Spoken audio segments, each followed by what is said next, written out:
Hola todos, j'espère que vous allez tous très bien. Aujourd'hui on va parler de mon top 10 de mes parcs préférés. Donc du coup pour l'instant ça sera en Europe parce que j'ai pas vraiment fait de parc en dehors de l'Europe. Allez, c'est parti!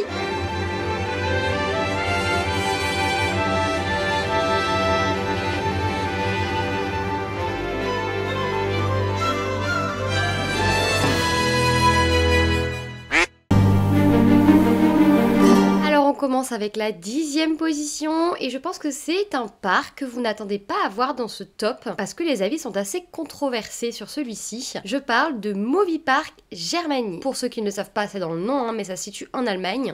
Comme son nom l'indique également, un parc sur le thème des films, des studios de cinéma, tout ça. Et c'est un parc qui n'est pas vraiment aimé de tous. Et moi je sais pas, je trouve qu'il y a quelque chose dans ce parc qui m'attire à chaque fois. J'y suis allée que 2 fois pour l'instant, donc une fois en été et une fois pendant la saison d'hiver à Noël. Et je sais pas, à chaque fois j'adore retourner dans ce parc. C'est bête parce qu'il n'y a pas des machines non plus extraordinaires. On a quand même un Star Trek qui est une très très bonne machine, mais il n'y a pas voilà de trucs de fou malade. Et puis vous savez maintenant que je suis fan de licence, surtout dans ce cas-là de la Pat' Patrouille. J'aime énormément la Pat' Patrouille.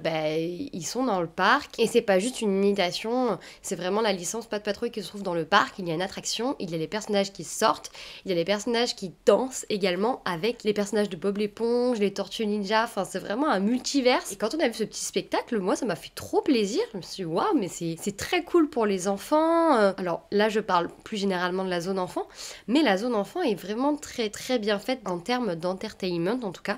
Les personnages sortent souvent, tout ça. Pour la petite histoire, Moviepark Germany n'a pas toujours été Moviepark Germany, il a eu plusieurs noms différents. Jusqu'au dernier en date, ça a été Warner Bros Movie World Germany, avant de s'appeler Moviepark Germany, jusqu'en 2004. Il a ouvert en 1967, donc c'est un parc assez vieux, sous le nom de Kirchhellener, un nom allemand. Dites-moi si ça vous intéresse qu'on étudie l'histoire de Moviepark Germany, je pense que ça peut être intéressant. Honnêtement, je me suis pas du tout penchée dessus, mais pourquoi pas essayer de se pencher dessus et d'étudier cette histoire, parce qu'il a l'air d'avoir eu pas mal de noms et pas mal de propriétaires et de choses différentes. Donc pour vous expliquer un petit peu, dans les rides un petit peu remarquables dans le parc, on a donc Star Trek qui est un launch coaster du constructeur McRide. Ce coaster, la première fois que je l'ai fait, m'a procuré quelques petites sensations quand même, parce qu'il y a une petite flèche qui est quand même pas mal. Et puis pour ce petit parc là, c'est quand même une belle machine. On a également le Dark Ride Zone 51 qui est un boat ride. Il y a également comme coaster Val Helsing Factory qu'avec Etienne on adore, qui est un coaster en intérieur trop bien, il est trop fun et à l'intérieur les décors sont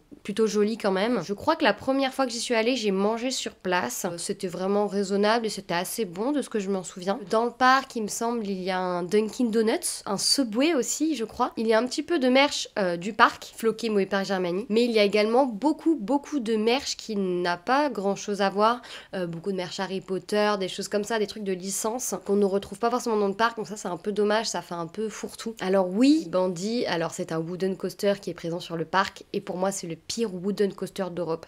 Il est absolument horrible à rider, je l'avais fait au premier rang à l'époque et vraiment c'était un enfer quoi, enfin c'est pire que Tonnerre de Zeus, pire qu'un loup-garou, enfin vraiment c'était inridable quoi. Mais bon, moi j'adore ce parc, je sais qu'ils font une très bonne saison d'Halloween, j'aimerais beaucoup essayer de m'y rendre l'année prochaine, cette année du coup on est en 2025. En 9e position, nous avons un parc des Pays-Bas et j'ai nommé Toverland qui a ouvert en 2001. Toverland, j'ai eu l'occasion de m'y rendre 2 fois, donc une fois comme ça en visite simple et la deuxième fois c'était avec le trip-up. Cette visite avec le trip-up on s'en souviendra je pense parce qu'on était vraiment fatigués au possible, on n'arrêtait pas de rigoler, on faisait plein de bêtises, enfin c'était génial. Pourquoi Toverland? Toverland pour moi a des zones thématiques, surtout la nouvelle zone Avalon qui est absolument au-dessus en fait. Cette zone est ultra complète, il y a des attractions pour enfants, des restaurants, un boat ride, un coaster. Avalon est pour moi une très belle zone. Il y a beaucoup d'effets d'eau, de fontaines et tout. Ce parc, il est espacé, il est aérien et en fait on passe une journée calme, sans prise de tête. Booster Bike est également quand même assez mythique et assez unique en son genre. Et puis Phoenix qui est juste splendide. Ce train là avec la tête de gros piaf, ce qui est incroyable. Alors je suis pas fan des Wing Coasters, c'est pour ça qu'il n'est pas dans mon top, mais j'aime quand même beaucoup Phoenix. Voilà, après l'ambiance du parc, j'aime beaucoup. Alors ce qui est marrant, c'est qu'à l'entrée du parc, il y a des musiques un peu pop culture et tout, donc t'es un peu content de partir finalement. Enfin, t'as un peu cette vibe, genre tu danses et tout, c'est cool. Le merch est incroyable, j'avais acheté une casquette pendant le trip-up qui est vraiment magnifique. Je me rappelle, j'avais vu des mugs aussi, mais bon, on peut pas tout prendre malheureusement. Le merch est vraiment très beau. La nourriture, alors c'est les Pays-Bas, donc la nourriture, c'est pas ce qu'on a l'habitude de manger en France. C'est assez cher pour moi, je trouve. On peut trouver quand même de quoi se nourrir assez raisonnablement, burger, frites, des choses comme ça. C'est vrai que nous, on est allé vraiment dans un restaurant, on s'est posé à table. Il y a également beaucoup de points de restauration. Il y a une zone indoor qui est quand même vraiment sympa quand le temps n'est pas avec nous. Il y a même un kiddie coaster dans cette zone indoor. Toverland, c'est beaucoup de diversité et c'est un peu un monde magique. D'ailleurs, c'est dans le storytelling, voilà. En 8ème position, nous avons un parc belge, et non, ce n'est pas Plopsaland de Panne parce que c'est un parc de merde. C'est Walibi Belgium. Walibi Belgium, je me suis rendue 5 fois, je crois. Une fois en été, à Noël, j'y suis allée 3 fois, et une fois à Halloween, donc j'ai fait un petit peu toutes les saisons à Walibi Belgium. Et j'aime beaucoup ce parc, il est très diversifié également, très étendu, donc on n'est pas tout serré dans les allées, à part Halloween.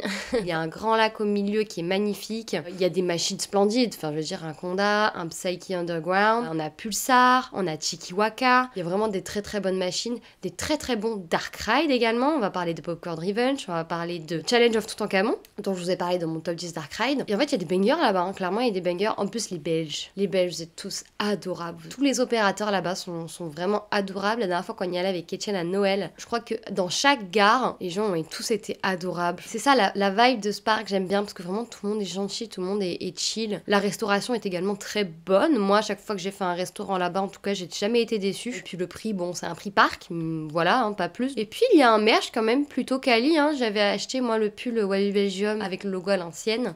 On a également 2 peluches de Walibi, donc il y en a une par là, hein, de Noël, et l'autre doit être pas très loin. Le merch est très cool. Pareil, ils ont un peu du merch qui sort du parc, c'est-à-dire du merch de licence, qui a pas grand-chose à faire là. Mais bon, c'est moins conséquent qu'à Movie Park Germany, donc ça fait pas tâche. Il y a quand même du merch sur chaque attraction et tout, donc franchement, ça c'est très cool. Pour la petite histoire, Walibi Belgium était avant un parc Six Flags jusqu'en 2004. Le parc a ouvert en 1975. Il a été racheté par Six Flags et après il est repassé en Walibi Belgium sous le contrôle de la CDA. En 6ème position, et celui-ci n'a fait que descendre ces dernières années parce qu'il fut un temps, c'était mon parc préféré. C'est le parc Disneyland à Disneyland Paris. Alors, je parle bien du parc Disneyland, je ne parle pas des Walt Disney Studios ou de Disney Adventure World ou appelez-le comme vous voulez, la poubelle du parc.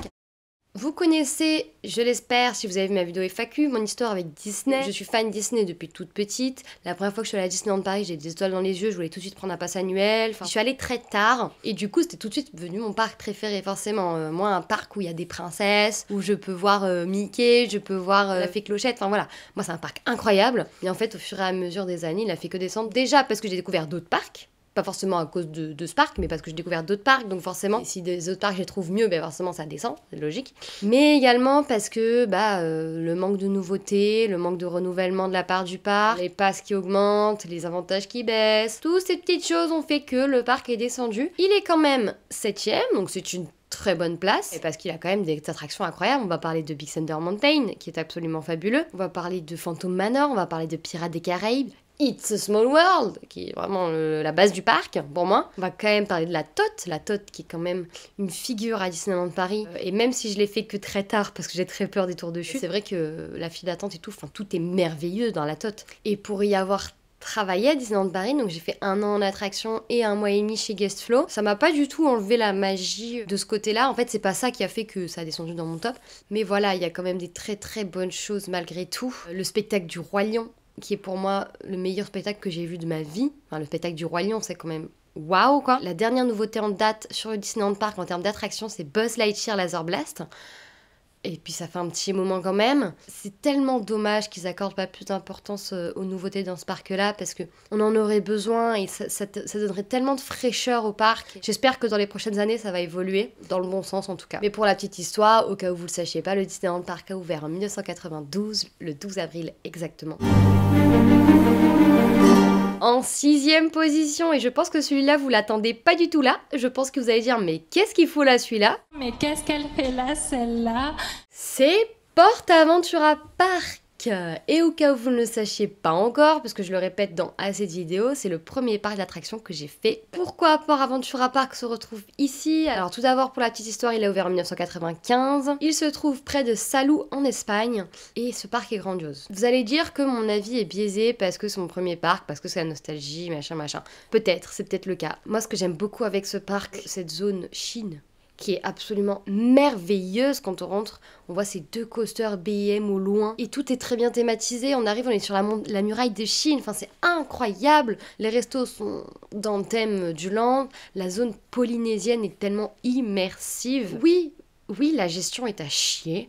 Oui, les débits sont dégueulasses, mais moi j'adore me promener dans ce parc et je pense que je le défendrai corps et âme parce que je suis absolument fan de ce parc et j'ai tout le temps envie d'y aller. Et il y a même une époque où j'ai failli prendre un pass annuel là-bas alors que j'habitais pas à côté, clairement. Pour vous dire à quel point j'adore ce parc, Dragon Khan fut mon premier coaster, mes premiers airtimes. Pour parler un peu plus des machines, donc on a évidemment Shambhala qui est absolument merveilleux, Dragon Khan évidemment. On a également El Diablo, donc le grand train de la mine qui est vraiment très très très bien. Tomahawk qui est un dueling coaster également. Furious Baco, même si c'est une bouse absolue, force est de constater qu'il plaît énormément aux familles tout simplement. Et puis j'ai oublié de parler de la zone Sesame Street. La zone Sesame Street est incroyable et super bien thématisée. Alors c'est dommage parce qu'elle est un peu mal entretenue, il faudrait remettre des coups de peinture ici ou là, mais il y a plein d'attractions pour enfants, il y a un resto, c'est vivant de ouf, une petite boutique avec des bonbons machin et tout. On parlait dans mon top Dark Ride de Street Mission qui est un très très très bon Dark Ride. PortAventura pour moi c'est un parc très complet, il faudrait juste que, je sais pas, le directeur, j'en sais rien, je sais pas qui est à la tête, se bouge un peu et se dise ok là le seul problème dans mon parc c'est la gestion et les débits, faut que je mette un coup de fouet, faut que j'aille faire un stage à Europa Park.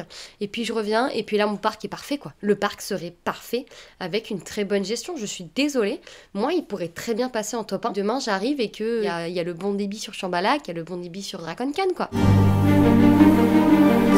En 5e position, on va chez les Gaulois, on va au parc Astérix. Le parc Astérix, je l'ai découvert vraiment très tard, il y a maintenant 2 ans, parce que comme je vous ai dit, j'habitais dans le sud de la France et c'est compliqué de se rendre au parc Astérix quand on habite loin. Il faut prendre soit l'avion, soit le train, ensuite la navette, et puis j'ai pas une famille fan de parc, donc je pouvais pas me rendre toute seule quoi. Ma première visite, je me suis dit oui, bon, c'est un parc classique quoi, en plus c'était une journée ultra bondée pendant les vacances de Pâques. La dernière fois que j'y suis allée, c'était pendant Peur sur le parc. J'ai fait ma première nocturne à ma 2e visite parc Astérix. Ah bah j'ai pris une claque, hein. J'ai pris une claque. Déjà à ce moment-là, je me suis dit je veux travailler dans ce parc, je veux découvrir comment ça se passe et je veux prendre un pass saison ici. C'était il y a 1 an. Vous m'avez vu toute la saison au parc Astérix, c'est que j'ai pris un pass saison et j'ai également bossé au parc pendant 9 mois, donc du coup j'ai été réceptionniste au quai de vitesse.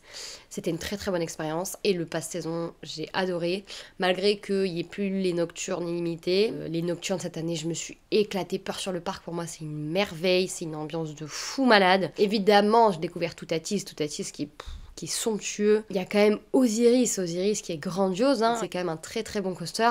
C'est quand même une chance d'avoir 2 très bons coasters de ce type à côté de chez nous. Pegasus Express qui est un familial absolument incroyable, il est super intéressant Pegasus Express. Et puis bon, les petits spectacles ici ou là, la nourriture, bon c'est du prix parc mais c'est vraiment très bon au parc Astérix. C'est vrai que j'ai pas parlé des hôtels depuis le début de cette vidéo, mais les hôtels du parc Astérix, les 3 sont absolument incroyables, même si j'ai une préférence personnellement pour les quais de vitesse. Puis là, la gestion du parc est exemplaire, on peut se le dire. Quand je parle de gestion, je parle de la direction et de ce qui est mis en place pour l'avenir du parc. Les débits sont très bons en général, tous les ans il y a une nouveauté quoi. De nouveau, on a un gros coaster qui va ouvrir en 2025. On avait l'an dernier la tour de numéro bis, l'année d'avant Toutatis. Enfin, je veux dire, ça ne s'arrête jamais au parc Astérix. 2026, normalement, un 4e hôtel. Pleine expansion et j'ai tellement hâte de voir la suite de ce qui va se passer au parc. Je pense que cette année, je vais reprendre un pass saison parc Astérix pour pouvoir suivre tout ça. Et puis n'hésitez pas à vous abonner à la chaîne pour pouvoir également suivre mes aventures cette année. Pour la petite histoire, donc en 2024, le parc fêtait ses 30 ans. Il a ouvert en 1989 et puis il a de très belles années devant lui. Et en 4e position, on a mon parc français préféré. Et ceux qui me connaissent bien savent déjà duquel je parle. Je parle de Nigloland. Alors Nigloland, je m'y suis pas forcément rendue énormément de fois. J'ai dû y aller moins d'1 dizaine de fois. Mais ce parc, je le trouve tellement reposant, tellement. On peut souffler, il y a des petites allées, c'est tranquille, des petits ponts. Ma saison préférée à Nigloland, c'est la saison des tulipes. Alors ça ne dure que, je crois, 2 ou 3 semaines, pas plus. Et tout le parc est rempli de tulipes, de la tête aux pieds, les attractions et tout. Et c'est somptueux, quoi. En fait, j'ai l'impression de me balader dans un jardin quand je vais à Nigloland. Et puis, tiens, il y a un Alpina Blitz, on peut monter dedans, quoi. La nourriture, pareil, c'est du prix parc, mais c'est très bon et c'est très diversifié, surtout. Il y a de la raclette, il y a des crêpes, il y a de la rôtisserie, entre guillemets, des grillades. Il y a de tout à Nigloland, des pizzas également, et c'est du prix parc et c'est vraiment très bon. Cette année j'ai découvert la saison d'Halloween qui est absolument somptueuse, tout est très bien décoré, même si ce n'est pas une saison d'Halloween horrifique, c'est une très belle saison d'Halloween pour les familles, avec un très beau feu d'artifice à la fin. On va parler maintenant d'Alpina Blitz, évidemment, Alpina Blitz qui m'a offert des airtime dont je ne pensais pas l'existence, honnêtement. Moi j'adore Dinosaur Adventure, je trouve ça trop marrant, c'est un parcours scénique avec des dinosaures, mais c'est un peu vieillot, c'est assez rigolo. Évidemment, la ronde des canards, forcément. Spatial Experience est très bien également. Enfin, on s'amuse toujours à Nigloland. À chaque fois qu'on va là-bas, on a des copains, forcément, et c'est trop cool. Et puis, ce parc est beau, sans prétention. Cette année, ils ont réouvert l'Envol des Papillons, qui est absolument magnifique. Ils ont des ambitions également pour le futur. L'hôtel est en train de s'agrandir et se diversifier. Ce parc a beaucoup de potentiel. Et j'adore aller là-bas. Et pareil, j'ai failli prendre un pass saison cette année. Et pour la petite tour, il a ouvert en 1987.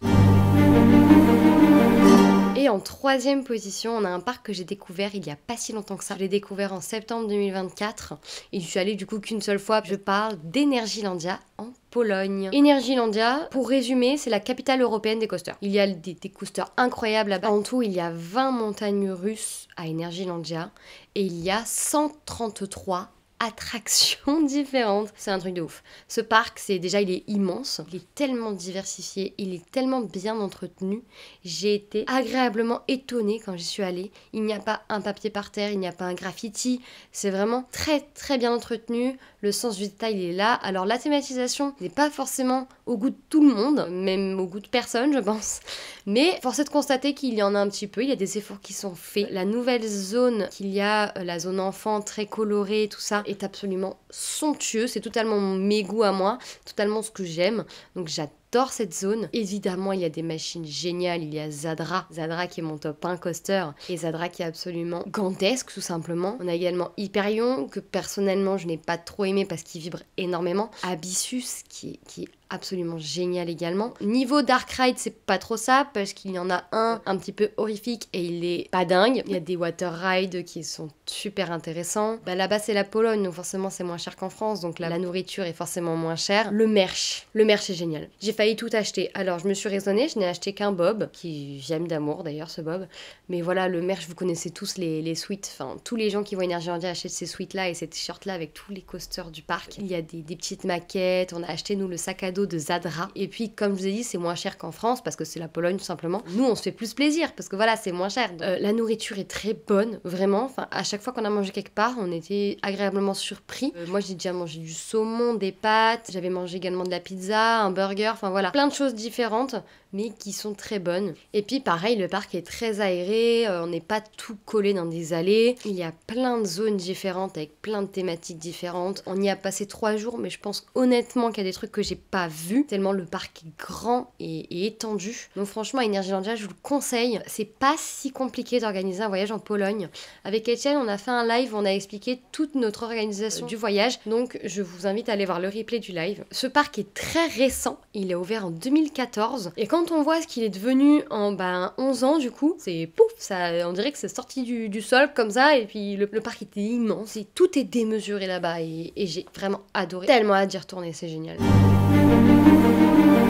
En 2e position, on a un parc dont je parle très régulièrement. C'est un parc absolument magique pour moi qui a dépassé Disneyland tout simplement. Je parle d'Efteling et sa magie, et Efteling et ses dark rides et ses attractions complètement loufoques. Je suis allée 3 fois à Efteling dans ma vie. Donc j'y suis allée en septembre à peu près, j'y suis allée en saison de Noël et en été. La saison de Noël est absolument somptueuse, il y a toute une zone avec un marché de Noël, des sapins et tout. Et en été, c'est une autre ambiance, mais c'est aussi tout aussi cool parce que du coup il y a des water rides qu'on peut faire, tout ça, et les dark rides d'Efteling sont absolument somptueux. Je vous ai parlé dans mon top dark ride de Symbolica, je vous ai parlé un petit peu de Fata Morgana, de Droomvloert également. Carnaval Festival est incroyable aussi. Vogelrock qui est un coaster en intérieur qui est absolument somptueux. On va parler de Baron également. Baron il est très court, c'est assez frustrant, mais d'un côté il est tellement bien. Il y a un pré-show qui est très long mais très bien fait. Le départ du train est absolument génial. Mais malgré ça, je pense que mes coasters préférés là-bas sont Max & Moritz.